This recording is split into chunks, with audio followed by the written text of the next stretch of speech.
También es verdad que tu palabra nace en el tiempo y en este pequeño lugar que siempre habitas.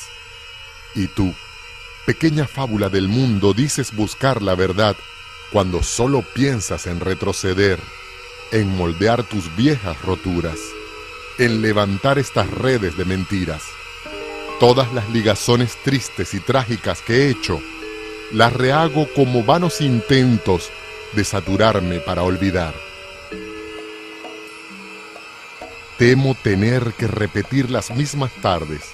Me asusta ese hombre que le cayó a golpes a su propia imagen en el espejo, o el que se ahorcó porque tenía mala suerte. Creo que es momento de confiar para tranquilizarse uno, para seguir siendo el orgullo de la familia, para levantar los hijos, para llevar una vida tranquila, para la muerte y la locura con calma, o sepultarlas en lo que no se piensa, y que los edificios altos sean recortados como si estuvieran hechos de cartón delgado, y que las casas verdes y amarillas de los pobres sean pintadas de negro en señal de pasajero luto, y que el chorro negro de petróleo sea pintado de blanco para que ya no haya más tristeza en el corazón de los desposeídos, y toda la ciudad pueda decir: mañana amanecerá la tarde. Silencio. La noche esparce sus guijarros sagrados en el cielo y caen. Noche de un crepúsculo. La noche en confusión de aromas y tinieblas. La destrucción, el llanto de las bestias sin cauce. La noche con su cataclismo girando entre las rosas. Tu voz girante, remota, incandescente. Lámparas sin posibles límites de fuego. La noche. Solo la noche.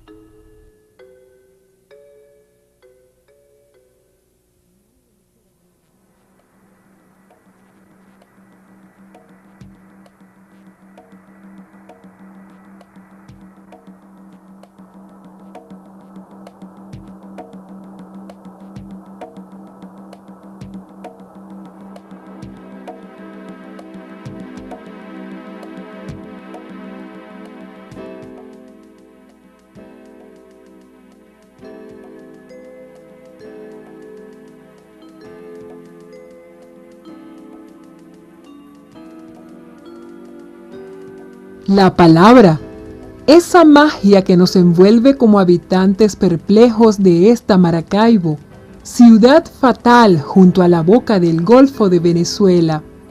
El poeta atrapa su lugar que la bulla y el silencio hacen irrumpir como zona sagrada, como sitio imaginario, templo de voces.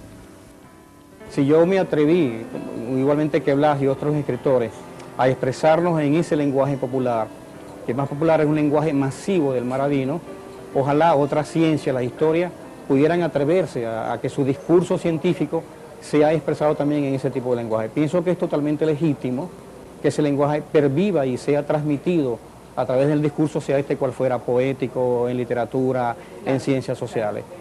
Entonces, en ese sentido, por ejemplo, mi forma de trabajar es en la grabación, la conversación con los personajes, los pongo a hablar, y parte que me ayuda es que yo soy parte de ese entorno, ¿no? Yo soy elemento constituyente, miembro natural del Saladillo, hablé ese lenguaje, lo sigo hablando, se lo transmití a mis hijos, e indudablemente eso tiene un ritmo y una esencia que no has perdido, a pesar de que estés incursionando con el tú y el usted para otros discursos en historia, por ejemplo, no lo he perdido, entonces lo saco muy sinceramente y muy espontáneamente. Y en el norte azul, apuntando hacia el Caribe, la ciudad se transfigura en el espacio onírico de Apocalipsis, en el agua y la tierra de tierra y cauce, en la creencia de la lucha clandestina, como una manera de barrer la injusticia y la muerte de cal y agua, y en calor satirizado de 40 grados a la sombra. Creo que el grupo literario tiene la intención de simplemente de esos grupos de ayuda mutua.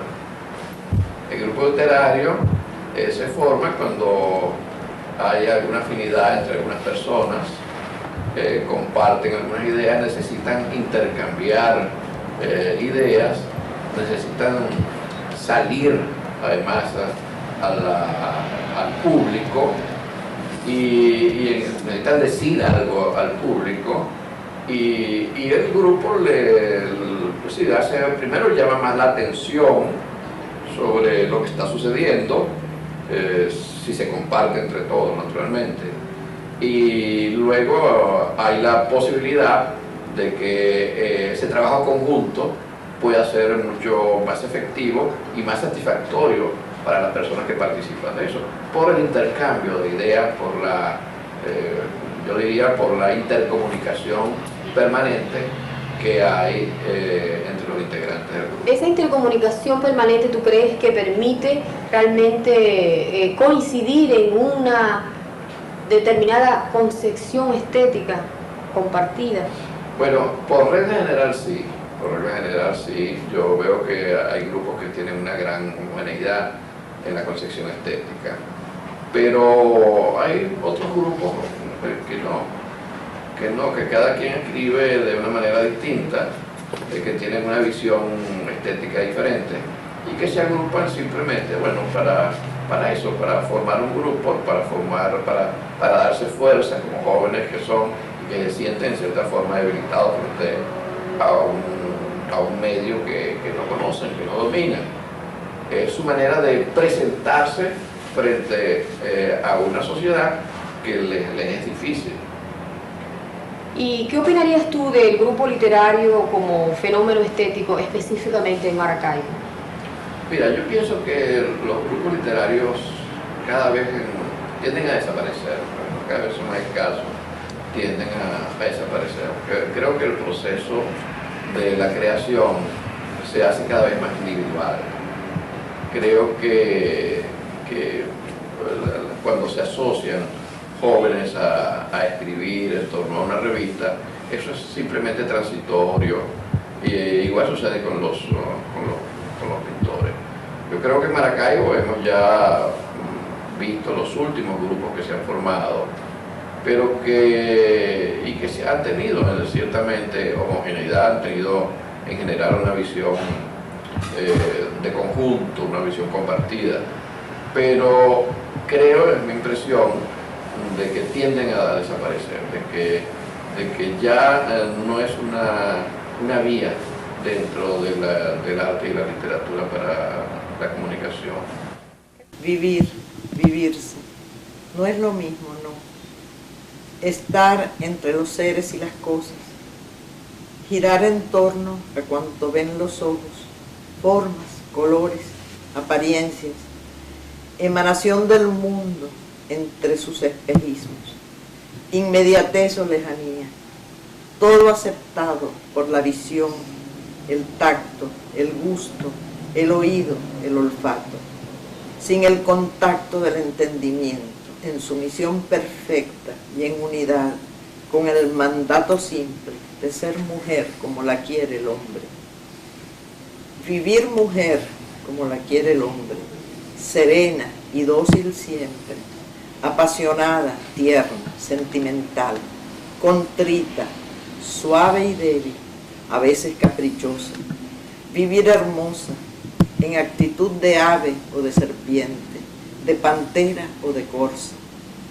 Ser viva, ajena, dádiva, holocausto, al servicio de la especie. Vivirse de otro modo. Eva está aquí también omnipresente, con toda la astucia y el candor del añorado paraíso, intacta en el amor y en el dolor, conscientemente distante del varón, sin sentirse extramuros de su bien resguardada fortaleza, mas viviéndose en él y en toda cosa, descubriendo en su ser un albedrío. Vivirse, saberse poseedora de una mente que lleva, trae y busca sin sosiego, penetrar vigilante la propia humanidad, reconocerse, sentirse el pulso, sabiendo que recorre los propios rumbos al latir de su sangre.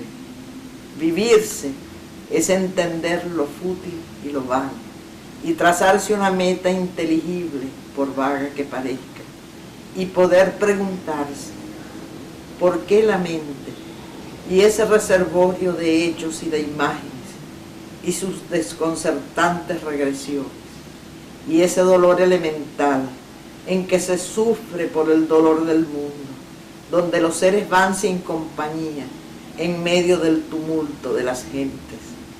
Solo vivir es simple, mas vivirse es percibir sin tregua la despaciosa marcha de los días, segura de su rumbo y su diario pensar del cual se muere.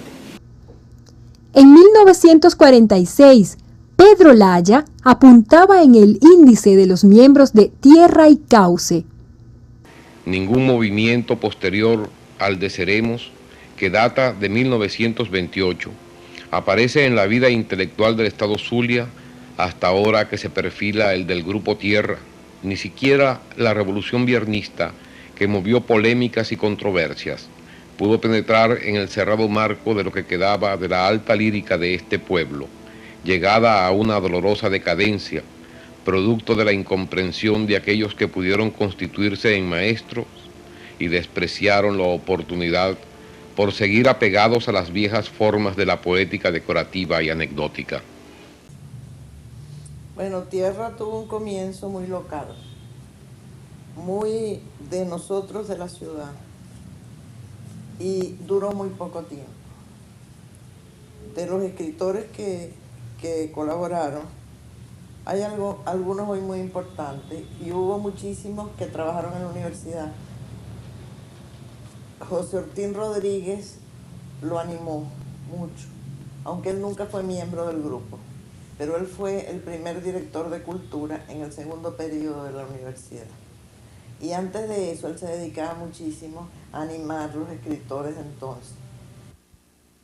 Ercolino Adrianza figuró en ese grupo, y a él le debemos la poca información que quedó del grupo, pero varios de los escritores se destacaron. Por ejemplo, Campos Brice. Campos Brice murió muy joven, y para mí era quizás el más valioso de todos aquellos jovencitos. Yo estaba muy joven también, pero nadie se fijó en su trabajo porque él comenzó a romper con el soneto, con la rima, con eso. Entonces muchísima gente consideraba que no era buen poeta, pero yo tuve la suerte que estudié fuera de Venezuela, y entonces yo me di cuenta que él estaba realmente trabajando sobre una cosa que se desprendía de lo tradicional, porque los poetas tradicionales nuestros son magníficos, pero tú no puedes volver al pasado. Y el que tenía realmente un espíritu de búsqueda era él.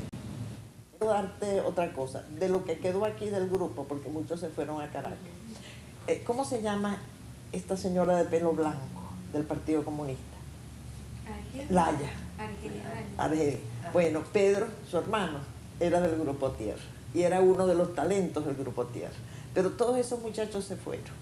Entonces quedamos aquí, Ercolino, quedé yo, muy pocos. Y vino también la época en que era necesario formar otro grupo, y se formó Cauce. Ahora yo también fui miembro de Cauce, pero Cauce tampoco duró mucho, no sé por qué razón. Y después continué con esa experiencia. Pero más o menos como la formación del Grupo Tierra y luego de Cauce, ¿se gestionaba o se ejercía a partir de algunas reuniones? ¿En qué sitio se veía? Bueno, nosotros nos reuníamos en casas de familia. Aquí se reunieron, en esta misma casa. Esta casa tiene 52 años. Tal como ustedes la ven, la misma familia y los mismos corotos viejos. Así es que en realidad aquí se reunió toda esa juventud. ¿El Grupo Tierra se reunió aquí? No, el Grupo Tierra, el Grupo Cauce, en muchas ocasiones, sí, pero nos daban el salón. del Palacio de las Águilas. Entonces, cuando era una sesión de presentar trabajos, de todo eso, íbamos al Palacio de las Águilas. Estoy atenta a ese mensaje oscuro donde el sueño rescata el profundo sopor en que respiro. Las iluminaciones van pausando los trechos donde voy consumiendo las perturbadas horas del reposo. Habitante perpleja de un recurrente sitio imaginario, defiendo esos instantes donde crece el silencio y se desborda. En 1955, Apocalipsis. Desde sus voces y bajo el oído de los melódicos recorridos de St. John Pierce, Eliot, Ezra Pound, se comienza a crecer bajo los sensuales deseos de la calurosa palabra, dibujada con el brillo de la luz solar. Ahora, Apocalipsis es una manera de explicar la vida estética de una ciudad que aún no había despertado a la voluntad del inconsciente.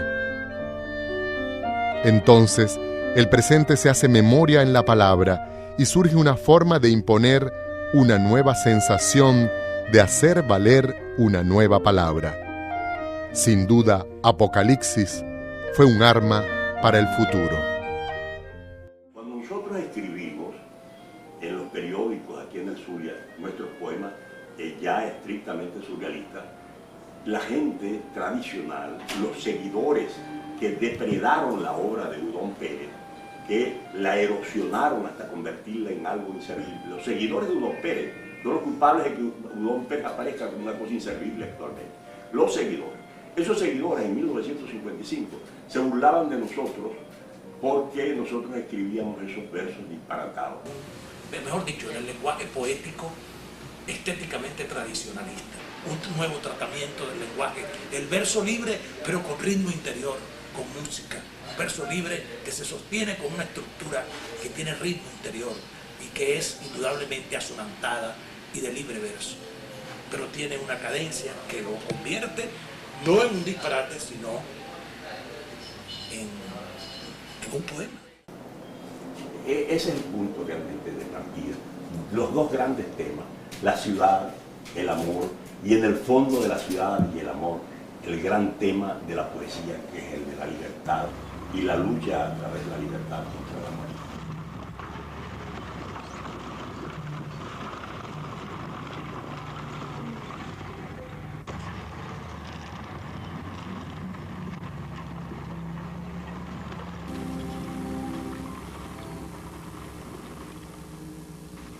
En 1964, la necesidad de protestar empuja al poeta a la calle, a su propia voz, a la gente que jamás pudo decir, que nunca pudo alzar una mirada de protesta, los que quedaron atrapados entre los escombros de una ciudad que esperaba mejor suerte dentro de un sistema democrático recién estrenado, después del derrocamiento del general Marcos Pérez Jiménez y su doctrina del nuevo ideal nacional.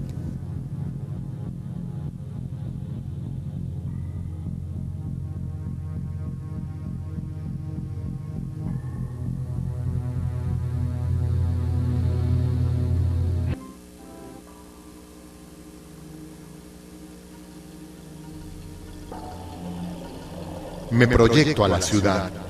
Penetro por calles que se hacen cada vez interminables. Paso frente a la larga hilera de casas y oculto mi cuerpo en un bolsillo para no sentirme asido por las horribles miradas de las vecindarias. Los que descifran la palabra amor conocen los mordiscos del asfalto en los zapatos y los fuetazos de la aurora en las mejillas. Ah, he visto decenas de veces cómo los sueños suelen descoserse con el ruido de las palabras y cómo decoloran con los alfileres de la luz. Ahora doblo la esquina con un dolor fatigable, entro en la calle KL, donde pregunto por Uri, y regreso como ayer, herido de muerte.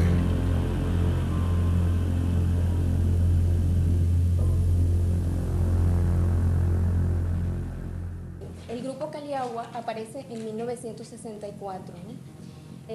¿Cuáles fueron los motivos que ustedes tuvieron para agruparse? ¿Qué es lo que los lleva a ustedes a agruparse en esa época?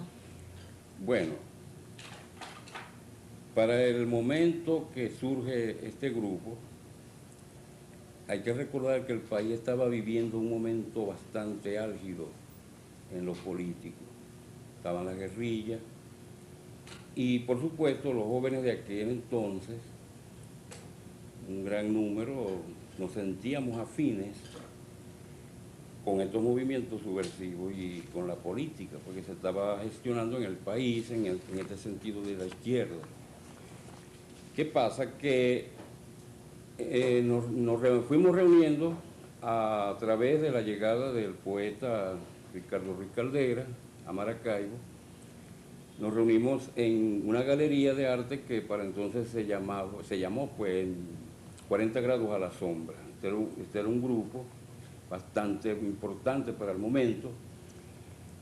Y allí coincidimos personas como Alfredo Áñez Medina, bueno, Ruiz Caldera y yo, y otras personas que estaban dentro de la ideología, aun cuando no formaran parte del arte, pero que sí tenían una gran sensibilidad, se acercaban a los artistas.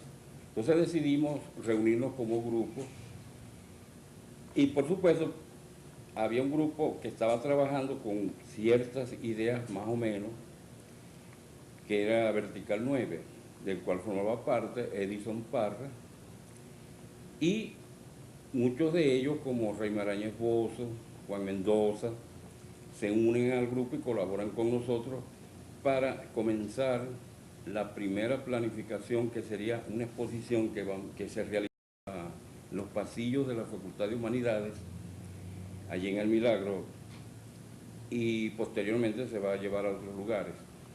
Entonces, decidimos reunirnos allí unos pintores, fotógrafos, poetas, y hacemos una exposición donde todo va a tener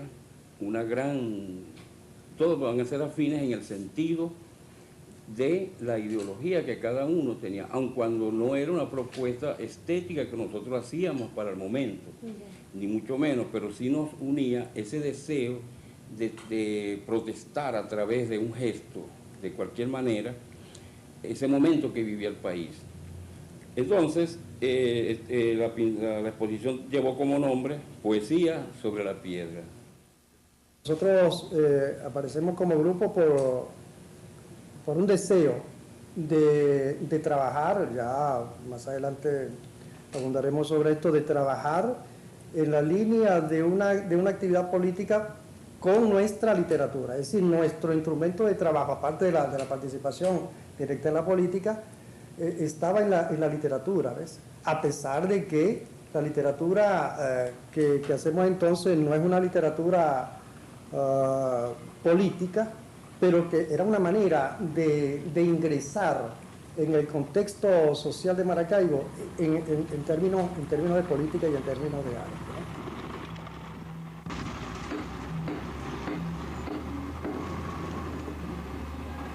Cuando fue la cuestión esa de derrumbar el Saladillo, donde murieron tantos viejos, porque uno no se consolaba con nada, porque el Saladillo es lo más grande. En la época del 60, José Antonio Castro trae a Maracaibo, desde Nueva York, la poesía de los beatniks, poetas rebeldes de la década del 50, que desprecian los valores del sistema, odian la clase media norteamericana, se oponen a las guerras e incorporan en sus versos el lenguaje de la calle. Aquellos poetas disidentes, aquellos poetas que tenían una voz distinta. Esa poesía beatnik, que tuvo tanta importancia en los Estados Unidos y en la transformación además de un sector de Nueva York y de San Francisco. Todavía la poesía beatnik se inicia hacia los años 50 y estamos en el 94 y todavía siguen los cafés y siguen los jóvenes oyendo a los poetas que van allí a leer sus poemas. Así que se ha dado todo un movimiento poético, y además dentro de esos escritores picnics hay hasta una cosa muy curiosa, que son algo así como bestsellers de poesía. El caso de Ginsberg con Aullido, que vende más de 1 millón de ejemplares, y el caso de Ferlinghetti con Coney Island de la mente, que vende también más de 1 millón de ejemplares. Entonces no es solamente la venta, sino que había una comunicación, un intento de comunicación de ellos con lectores, con el público en general. Yo leí mucho a eso, incluso traduje algunos poetas de la generación Beatniks. Uno de esos poemas que yo traduje es de un poeta que no es tan importante, pero que ese poema es muy bueno, que se llama Madre, de Robert Nichols, que es un poema muy interesante porque es el hombre viejo que se queja de que su madre no le pone atención, de que no es que le dicen, no es que yo tengo un complejo de Edipo, pero tú te dedicas a tus cosas y no me paras. Y entonces ese poema yo lo traduje y fue muy leído en ese momento en Maracaibo. Incluso en Swing con Son de Alberto Áñez aparece un collage donde unos versos de Madre de Robert Nichols forman parte de uno de los poemas de Alberto Áñez. Entonces, claro, sí hubo para mí una gran importancia en esa poesía que es además una poesía que busca el lenguaje de la calle. Yo en Álbum para delincuentes, si bien es cierto que hay algunos elementos de la poesía beatnik, yo no fui tan atrevido como fueron los beatniks en aquel momento, ni en el lenguaje ni en nada.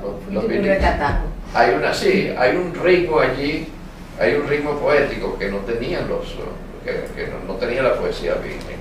Hay una especie de a pesar de que ese poemario se plantea como un poemario de ruptura, como un poemario revolucionario, irreverente en aquel momento, ese poemario, con relación a lo que se estaba haciendo en Nueva York, es un poemario conservador. Simplemente porque yo lo adapté a una circunstancia diferente, a una situación diferente, y no podía, o no quise, o no tuve el valor suficiente para llegar a una ruptura, un ciclo interesante, un ciclo nuevo. Y es mi experiencia con un lenguaje coloquial para el poema, ¿no? A partir de ese momento yo utilizo o voy utilizando el lenguaje sencillo, el lenguaje coloquial, el lenguaje despojado de retórica, y voy haciendo una poesía, digamos, bueno, ya con esa estética, con ese objetivo estético. Pero para mí ese poemario fue muy importante. Alguien me decía, César Chirino me decía, que a uno lo identifican por algún libro. A ti te identifican por el autor de Álbum para delincuentes. Bueno, Álbum para delincuentes lo escribí en el 66, lo publiqué en el 66, lo había escrito en el 63. Entonces me sigue identificando. ¿Por qué me identifican con Álbum para delincuentes? Bueno, yo diría que tal vez porque es el libro irreverente. El libro que rompe en un momento determinado, que plantea, qué sé yo, terrorismo, que plantea que hay un conflicto ideológico, y que hay un poema además que a mí me gusta mucho, que es receta para la fabricación de una bomba casera. El epígrafo de Allen Ginsberg, que dice: gases lacrimógenos, dinamita, bigotes, me dejaré crecer la barba y cargaré encantado las bombas.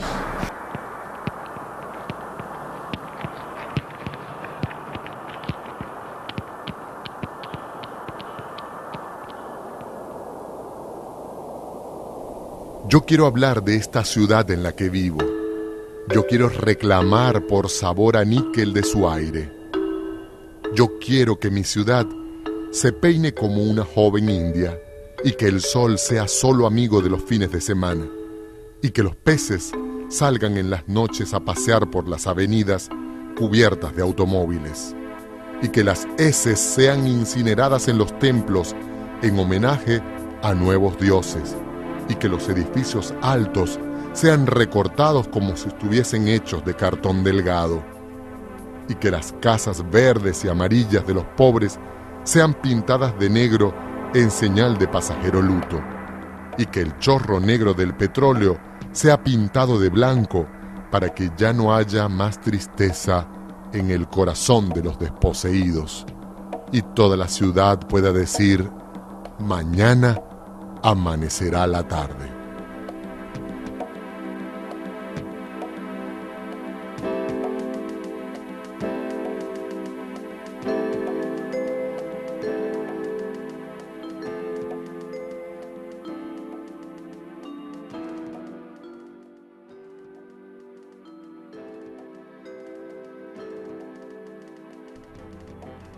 Asumir la ciudad, ese espacio de bulla, torrente de voces que se apagan con el tedio de la tarde amarillenta.